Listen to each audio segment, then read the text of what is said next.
مائی عائشہ رضی اللہ تعالیٰ عنہ بیان کرتی ہیں کہ مجھے سب سے زیادہ غیرت اگر کسی سے ہوا کرتی تھی تو وہ خدیجہ سے ہوا کرتی تھی۔ جب آپ کی وفات کے بعد بھی اللہ کے نبی صلی اللہ علیہ وسلم آپ کا نام لیا کرتے تھے، آپ کا ذکر کیا کرتے تھے۔ کہتی ہیں جب انہیں میرا ساتھ بھی نصیب نہیں ہوا، یعنی مجھے ان کا ساتھ بھی نصیب نہیں ہوا، اس کے باوجود مجھے ان پر غیرت آتی تھی۔ غیرت سے مراد کیا ہوتا ہے؟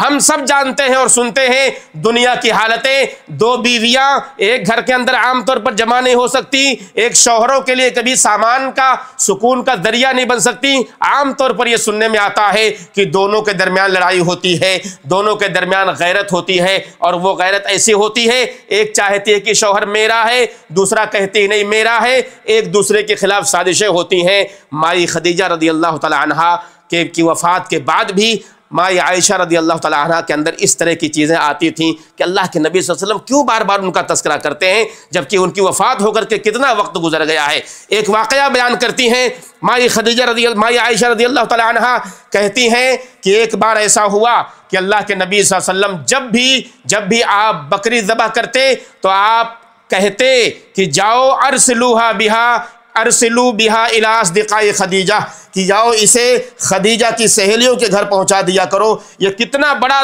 درس ہے، کتنی بڑی تعلیم ہے ہمارے اور آپ کے لیے کہ اللہ کے نبی صلی اللہ علیہ وسلم اپنی بیوی کی وفات کے بعد بھی ان سے محبت کرنے والی ان سہیلیوں کا بھی خیال کیا جو آپ کے گھر آیا جایا کرتی تھیں یا آپ کی بیوی سے جن کے تعلقات ہوا کرتے تھے۔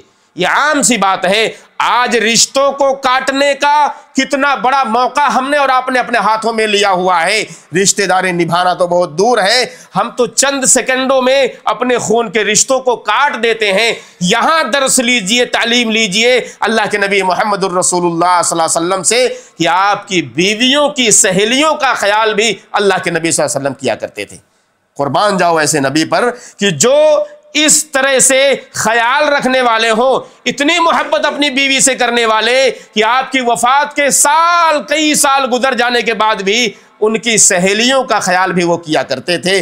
ہم کیا کرتے ہیں؟ اپنی پڑوسیوں کا خیال نہیں کرتے، اپنی بہنوں کا خیال نہیں کرتے، اپنے بھائیوں کا خیال نہیں کرتے، اپنی پھوپھیوں کا، اپنی خالاؤں کا، اپنے دوسرے رشتہ داروں کا خیال نہیں کرتے۔ معاف کیجئے گا، یہ ہمارے اور آپ کی صورتحال ہے، جبکہ نبی کریم صلی اللہ علیہ وسلم اپنی بیوی کی سہیلیوں کا خیال کرتے تھے کہ ان کے یہاں بھی گوشت کے کچھ ٹکڑے وہاں پہنچا دیا کرتے تھے تاکہ انہیں بھی کچھ کھانا پینا نصیب ہو جائے۔